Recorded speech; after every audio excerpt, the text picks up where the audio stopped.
Welcome back, everybody. We're going to begin shortly. It's my task to chair this session and to introduce Dr. David Bundy. It's a very great pleasure to do so. David is the Associate Director of the Manchester Wesley Research Centre and the Research Professor of World Christian Studies at the New York Theological Seminary. He's written extensively on Methodism, Holiness movements, Radical Holiness movements and Pentecostalism, as well as early Asian and African Christianities. I'm very interested myself to hear what he's going to share with us. He's been researching in various archives, and I know I've met him in the archive at Cliff College, and I'm going to be intrigued to see the results of some of that research. He's going to speak to us on Radical Holiness networks and theological education in the UK, 1870 to 2019. So, hand over to David.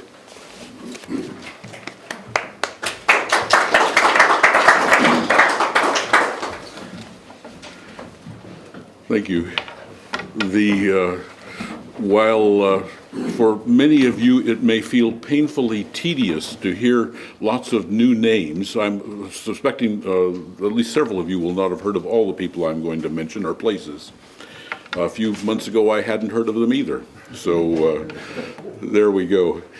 But I'm going to kind of fly high and assuming that you all have learned well from Tom's excellent presentation earlier. And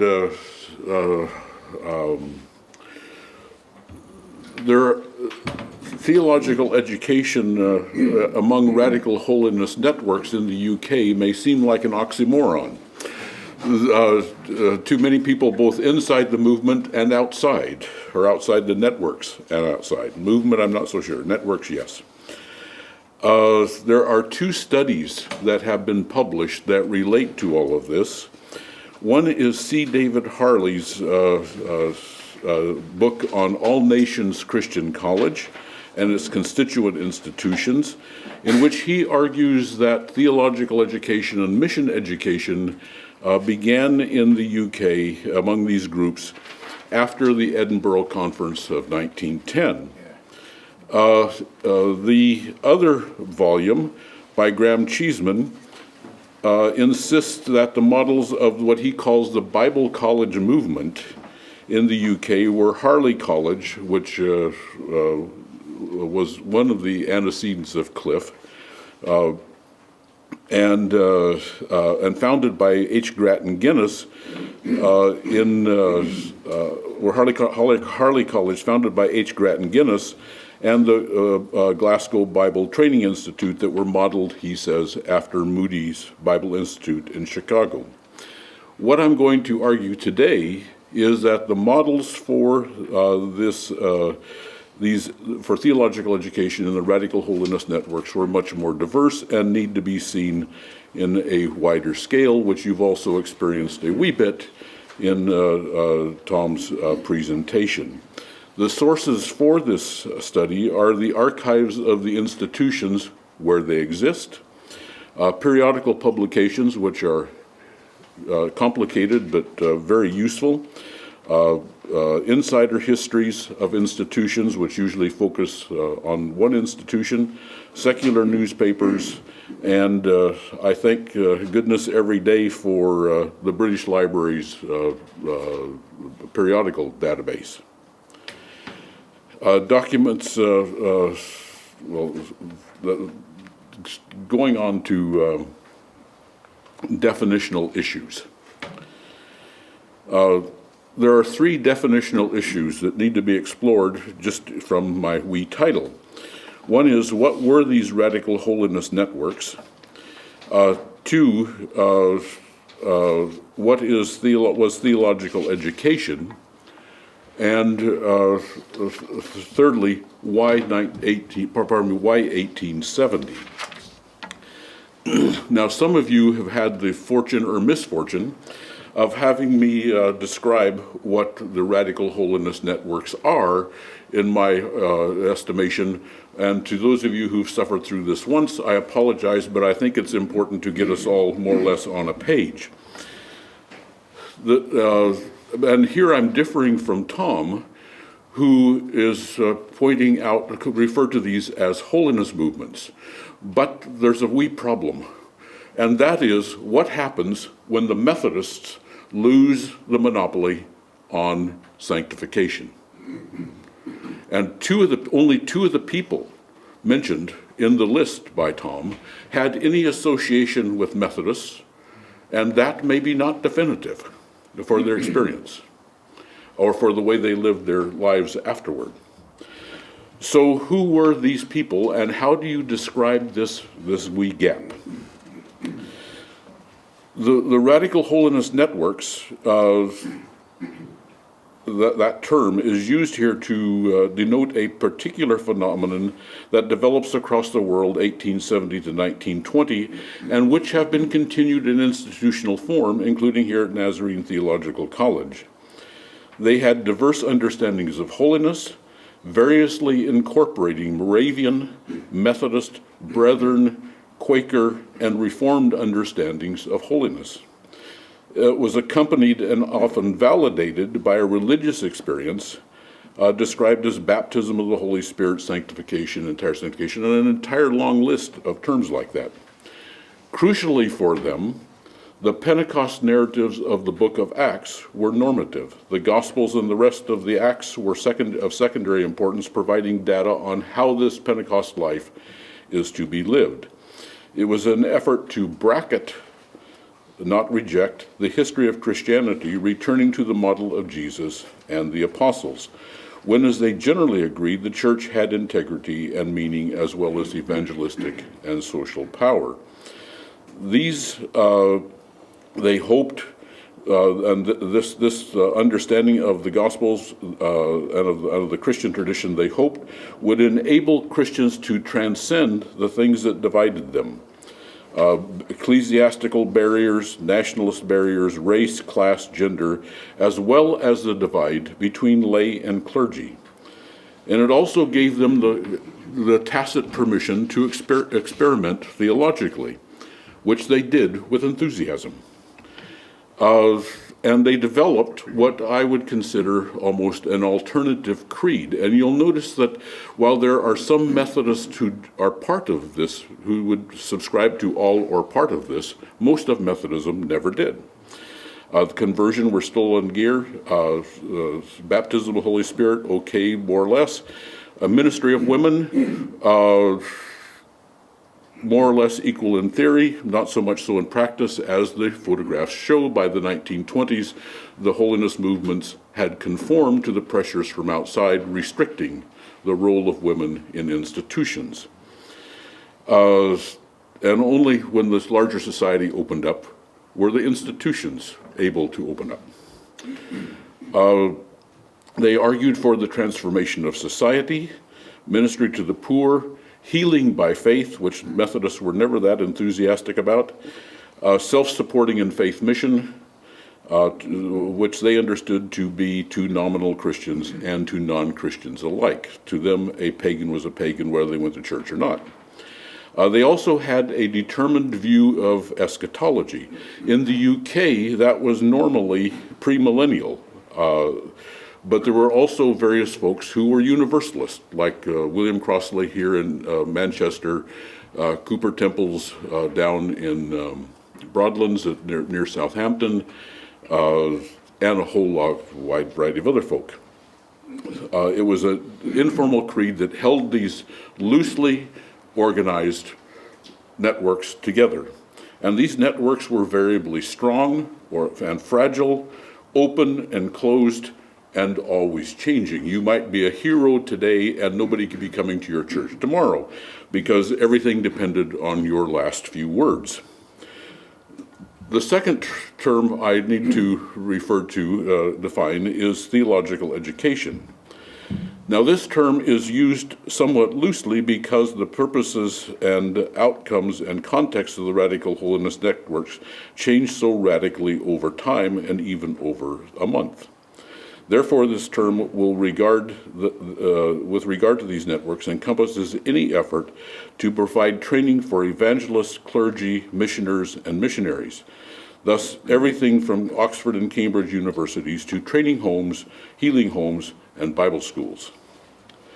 Now, the 1870s is important because of the, not because everything started at that point, but at that point, certain things had coalesced. There were already, for example, the Mildmay Center, the Mildmay Deaconess establishment, Guinness's East London Mission, and the Christian Mission, which by 1878 has taken on the new name of the Salvation Army. These were already flourishing. The Moody Sankey campaigns of the early mid-70s added resources of personnel and money to each, although he publicly identified with none of them while encouraging others to do so. As well, the books of William Arthur, a good Methodist, who starts his book, well, anyway, we'll go there. If you haven't read it, it's scintillating reading. William Arthur's Tongue of Fire, 1856, and especially, even much more important, William Boardman, a sometime Presbyterian, sometime Congregationalist minister, The Higher Christian Life, published first in Boston in 1858 and then in London in 1859, and has been in print in dozens of languages ever since. These provided the primary terminology and theological frameworks for these networks, and in other countries in Europe as well as in the UK.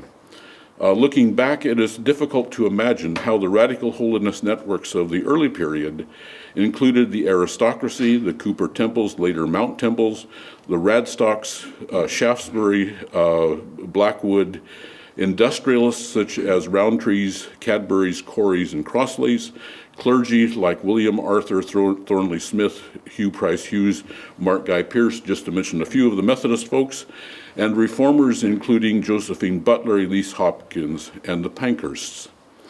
There were also shopkeepers, sailors, miners, laborers, factory workers, debtors, and former sex workers. Denominationally, it included people of influence from all of the free churches as well as numbers of Anglicans. It was attractive to people. I think I'm convinced it was the major forces for the holiness movement across Europe at this point are two things. One, the U.S. Civil War and the fact that you had Christians fighting Christians in order to keep certain Christians enslaved, and also then the Franco-Prussian War, which the Evangelical Alliance had and the churches thought they could keep from happening. They had underestimated a Spanish queen and French general. But the diversity of these movements is quite extraordinary. Now a word about the radical holiness movement's attitudes toward education and educational establishments. And I think I need to mention something about this just because of this, what I mentioned earlier, that it seems improbable that this was an issue. The first generation of the leadership of the radical holiness networks, the persons who gathered at Broadlands and Oxford in 1874, were generally well-educated with wide cultural experience. For example, William Boardman, who I mentioned, was a graduate of Yale. Asa Mahan had been the president of 3 American colleges, the first president of Oberlin. James Rendell Harris, later the biblical scholar of the Quaker, was a graduate, of course, of Cambridge, or actually was studying at Cambridge at that time. And the holiness conventions held at Oxford and Cambridge shortly after that were well subscribed and produced many leaders for the next generation from among those students, the most famous of them being the Cambridge Seven, these rich folk who went out to be missionaries, much to everybody's shock. The egalitarian message of baptism of the Holy Spirit hit the hard walls of class and gender, however, very quickly. People, as you know better than anybody else in the world, the folks from the free churches were restricted from studying theology in the universities. But for example, Sophia Chambers, who was the founder of the Holiness Church in the UK, and one could argue whether she was earlier ordained or not. Ordained herself, maybe. Argued that the mission and ministry was not to be based on education or wealth, but on the baptism of the Holy Spirit and an affirmation of the community. The bias was not in favor of anti-intellectualism, but an insistence on what she considered Pentecostal priorities. The learning brought by the disciples to the Pentecost events and to the formation of the early church that they had was that they had walked with Jesus. Instead, another quote, instead of college education, we want men and women who will study to get the Holy Ghost education, for God is going to save the world by conveying this power through human instrumentality. So in a certain sense, she's telling them to get busy. A significant stage in the development of the educational efforts for the Radical Holiness Networks was the organization and support of ragged schools, which produced a lot of the leadership for these movements, Sunday schools, ditto, and short-term schools for workers, both men and women. In all these matters, as in other matters, these institutions were not alone or unique. But what were the forms of this theological education? I'm going to suggest several of them, and I'm going to give you a few examples, kind of flying high. So I hope that you got a list of them. You have a written exam on them afterward. Training homes. These were developed on the model of the Mildmay Missionary Training Home, which was in turn developed on a German model, and deaconesses developed by Elizabeth Foster, who later became Elizabeth Baxter from 1864 to 68. Although Mildmay was technically an Anglican parish project, the missionaries and deaconesses were not recognized by the Anglican Church. Now, there had been other training homes in the UK as well, including the ones in support of the CMS, LMS, and then the CMS training school. But I have found no mention of these in the Holiness sources whatsoever, to my shock, actually. Now, when William Boardman, after he established himself in London definitively in 1873, opened his home as a teaching center for short-term visitors with weekly lectures, he and Elizabeth Baxter, the woman who had founded the Mildmay Deaconess Center, initiated a Beth Sean, a large house in London, but they kept adding houses, as it seems to be a holiness tradition. They initiated Beth Sean as a holiness and healing home in 1882, expanding that to include a missionary training home in 1886. Beth Sean cooperated with existing institutions, sending people off to study languages, nursing, and medicine in institutions in London. In the 2 decades of its existence, thousands of persons were taught for varying lengths of time. These linked up with many radical holiness as well as established Anglican missions. Beth Sean evangelists and the healing home workers were scattered throughout the UK. By 1885, there were 135 radical holiness and healing homes in the United Kingdom, often named Beth Sean, shockingly enough, and these involved an apprentice-style, semi-formal educational component or formal classes, both for laity and for the formation of religious workers. At one time, there were at least 200 of these. My list is about 210, 215, but sometimes they go off list and on the list, depending on if I find out they're ghosts, which is sometimes the case. Most, but by no means all of the students and staff were women. Baxter's and Boardman's personal connections to later developments seems to have been decisive.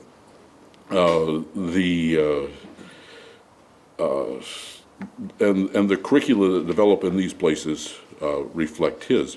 Now, just a note about some of the better known training home institution. Guinness's Training Institute for Mission was established by Fanny and H. Grattan Guinness. It started with 8 students. It was promoted by Michael and Elizabeth Baxter, to whom I referred earlier, in the Christian Herald and Signs of Our Times, a magazine which you wonder why anybody would buy it, but it was circulating over 300,000 copies a month. And actually it became eventually a weekly for long years. But 300,000 copies, when you think about that, that's an astonishing propaganda campaign, if you wish. Within 3 years, there were 600 applicants, of which only 70 could be officially admitted, because there was no room in the inn, as it were, for the classrooms, but they found a local church, and so all the people who were not officially accepted could be unofficially accepted to attend the lectures in the church nearby. And this brought students from various countries from all over Europe, from Asia, from Latin America. Some of the earliest students that I know of coming from various parts of the world show up at either Bashan or at Guinness's Institute. The Faith Mission Training Home, a tip to the Scots, evolved into the Faith Mission Training Home and Bible College, and then Faith Mission Bible College, after it moved from an island where its founder had inherited an estate in Bute, and then to Glasgow, where the family had business, and then to Edinburgh, to which they aspired. The Anglican Radical Holiness, and I'm going to throw this in just for fun. The Anglican Radical Holiness Cambridge graduate, Barclay Falwell Buxton, developed a training home for ministers in Japan in 1890 in his own home in the remote village of Matsuya. And to this place came people from all over Japan who have,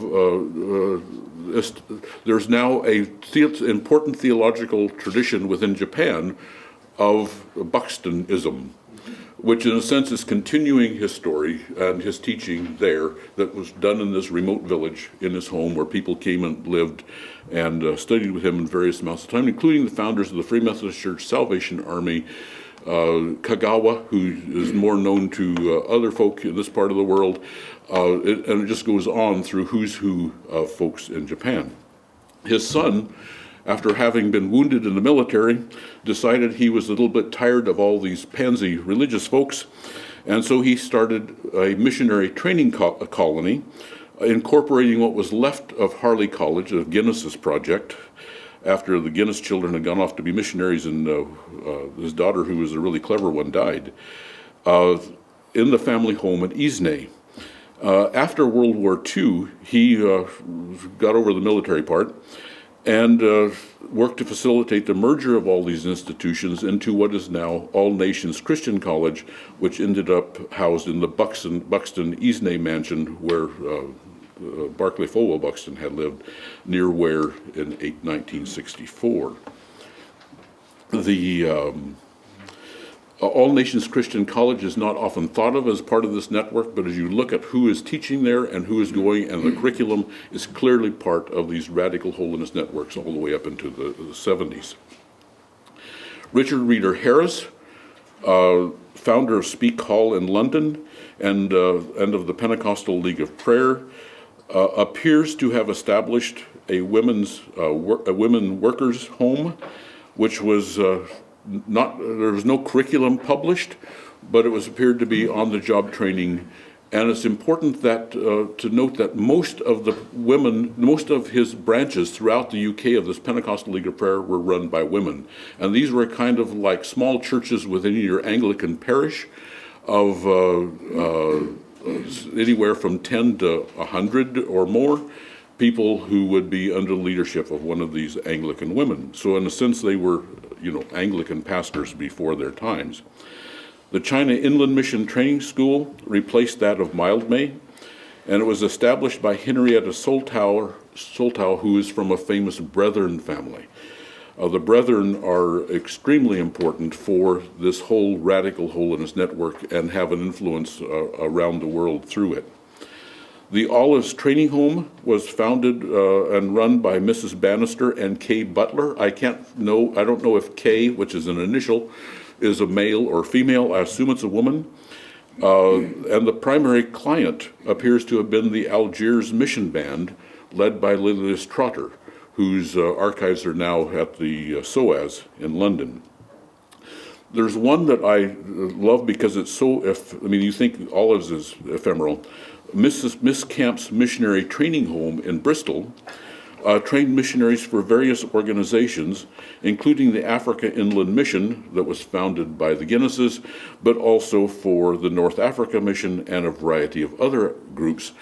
And all I've ever found are the little indications that somebody studied there. The local newspapers obviously were not in the know. There's nothing that I have found to this point in the Bristol newspapers. I check every once in a while to see if they've added more from Bristol.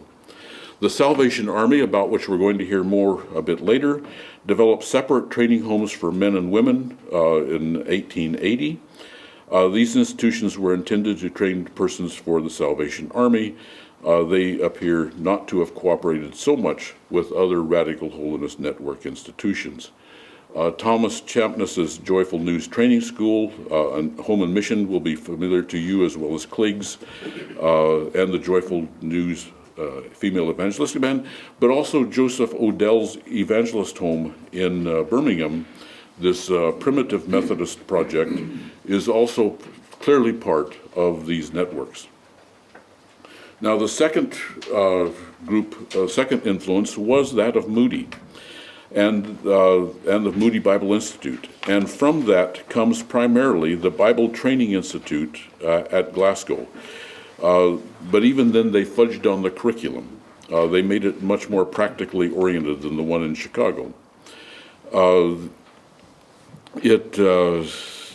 Lebanon Missionary Bible College merged into it later.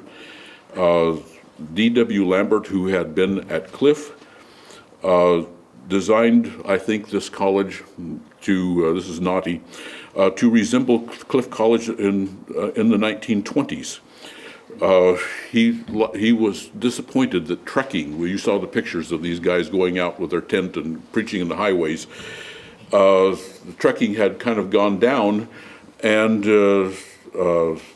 but after Lambert's tenure, the evolution evolved into Northumbria Bible College, and then which was once again more like Cliff, but in the Cliff as in the 50s, rather than Cliff in the 20s, and then in 1998 merged into BTI. And BTI was part of the became the Scottish School of Ministry that Tom was talking about later. Now, the next one I know you are curious about, because if you hadn't seen it, if I hadn't seen it, I would be too. God's Bible School model. Now, first of all, you didn't know God had a Bible school, but I'm here to tell you this is true. It was founded in the Cincinnati, Ohio in 1891, and is an improbable candidate for influence in the United Kingdom. In fact, it's improbable in the United States as well. When he died, he willed the college to God. It had always been called God's Bible School, and 80 years later, the Ohio courts determined that God could not own land in Ohio. And whenever you think your system is nuts, hey. But the influence came, interestingly enough, through a Japanese disciple of Buxton, who I mentioned a moment ago, Juji Nakada. He had gone off to study at Moody Bible Institute, wasn't all that happy there, but decided to do his own in Japan, but better. Armed with letters of introduction from Buxton, Nakada came to England and became friends with Richard Reeder Harris, as well as with Emily Crossley, the widow of William Crossley here in Manchester. When Emily, Ella and Mary Hatch, Ella and Mary were lifelong friends. She was nearly part of the family, or was part of the family.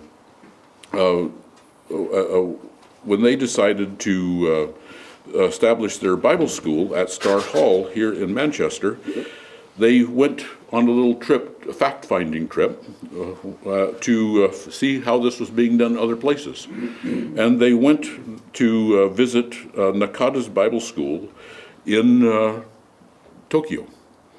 They also visited A.M. Hills University in Longview, Texas, just east of Dallas, who was that time the president of what was called Texas Holiness University, from which he would soon be fired.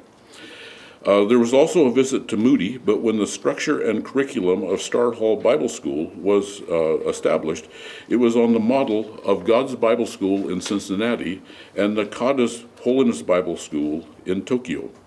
Initially, it was for women only. This appears to have been an attempt to keep peace with George Sharp of the Pentecostal Church of the Nazarene in Scotland, who was threatening, as he did, to eventually to stop Scottish support for Crossley and Hatch's periodical Way of Holiness if they didn't cooperate with him more precisely. A naughty view. Tom would not agree with that entirely. But when they returned from their... we're moving on. I'm skipping all the parts that he already said. There was also the Bible Training College in London. Nakada and his very close friend Oswald Chambers. Once again, Nakada took Oswald Chambers to God's Bible School in Cincinnati, which Chambers described as the best example of Christian socialism that he had ever seen. And he and his wife then started this Bible Training College in London. Mount Hermon Missionary Training College was designed for women by Emily Whitfield, whose spirituality was formed at the Keswick Convention, and students came from all over the world to that as well. Ridgeland Bible College was founded by the daughter of Richard Reeder Harris, and I have to get that started just in the right place. Her name, Mary Reeder Harris Hooker, was supplied mission people primarily initially for the Zenana Bible and Medical Mission, and then much more broadly, and ran one of these conservative old school type things, of which Dr. Ford of Hurlet would have, or Beach Lawn would have been very happy to with. Now the Emmanuel Missionary Training Home, also over here nearby in Liverpool, but landed here, is also an important example of the Brethren influence in the movement as well. But they also developed and maintained close connections with God's Bible School in Cincinnati. Now the university model. After World War II, it was decided that another approach to theological education was needed, and London Bible College, now London School of Theology, validated through Middlesex University, began a whole new era of radical holiness theological education. In 1939, plans were developed by Martin Lloyd-Jones. Because of the war, it was not until 1942 that a council was formed. Plans were revised, and Graham Scroggie, who was a well-known Keswick and holiness preacher, was named principal in 1943. And that influence has had that model has had a widespread influence, including here today. So, what were the alternatives, and where were these leaders formed, or where were they formed, and where did they go to? As you look at these networks, you have to look at them from both ends, and I'm just going to give you a couple of examples because of the time, but of mission organizations that were founded in the UK that provided employment for these graduates of places, and it also gives you a clue to the networks and their recruiting practices. The Africa Inland Mission, founded by Peter Cameron Scott, recruited missionaries from Bashan, the Bible Training Institute in Glasgow, and from Miss Camp's Missionary Training Home, as well as Moody Bible Institute, Cambridge University, Holden's Training Home for Missionaries, and the Missionary School of Medicine. It accepted them, men and women who had practiced ministry or social service for any significant amount of time. The largest number, up until 1902, came from Bethshan. And so you can see the influence of these institutions and their recruiting policies. The Baptist Spezia Mission was Radical Holiness from its founding in 1865 and recruited heavily at Bethshan and Mildmay, as well as from the Pentecostal League of Prayer, which supported the Spezia mission. Financially, I've talked about the Japan Evangelistic Band. They first recruited from Star Hall, and they had some serious trouble getting their students through the program there. The girls were too tough on them. And so they ended up at the Faith Mission in Edinburgh for a while, and then after 1920 at Emmanuel Bible School and Missionary Training Home in Liverpool. The China Inland Mission drew students from Mildmay as long as it lasted, Bethshan, and then from its own school that replaced the one at Mildmay, as well as Cambridge and Oxford universities, and from educational institutions of radical holiness type generally throughout the world, and not just in Europe and North America. So just a note of conclusion or two. I hope you will agree on the basis of what I have said already, that the work of Cheeseman and of Harley are too limited in their scope, and that theological education was happening and for decades before 1910. The process of its evolution is extremely complicated, and the documentation is often ephemeral. Places like Nazarene Theological College and Cliff College and All Nations Christian College have really good archives. Most of these institutions, the archives disappeared when they did, or it's in a box or two in somebody else's archives if you can find them.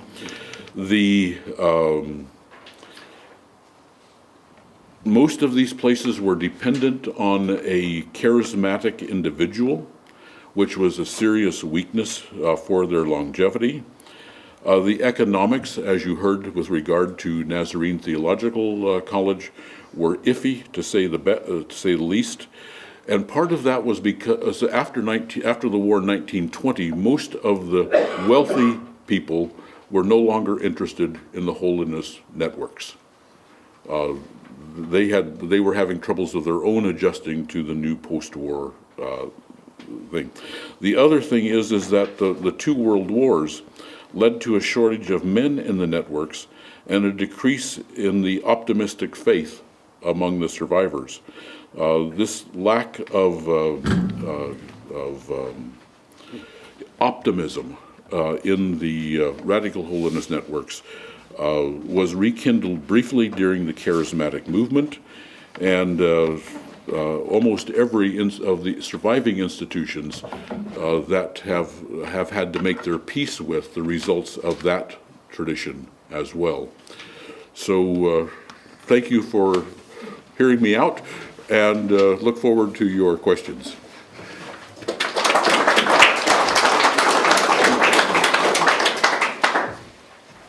Thank you very much indeed, David. Thank you. Do we have some questions? Wealth of material there. David, can I ask you about these magazines? I mean, that figure of £300,000 subscribers is remarkable. Yeah. But am I right in thinking there were a host of these magazines?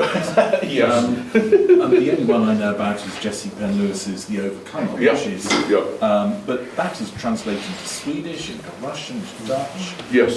These magazines seem to have remarkable purchase, and yet we seem to know very little about them.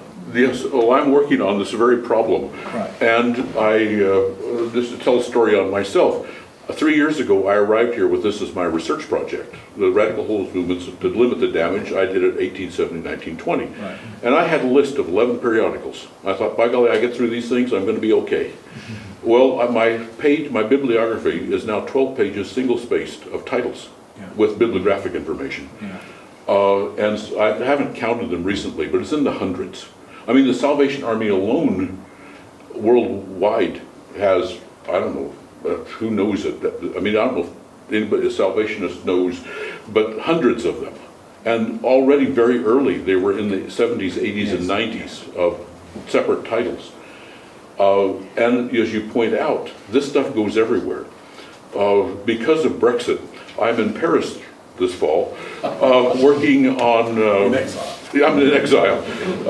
Working on the French Connection. And the cultural reference, just for those of you who wonder if I have any.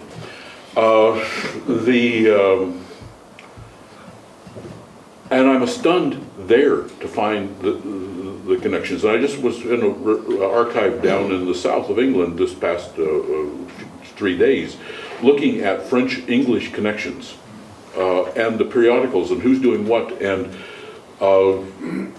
these rich donors are funding the publication of periodicals to get the seed money, to get them started.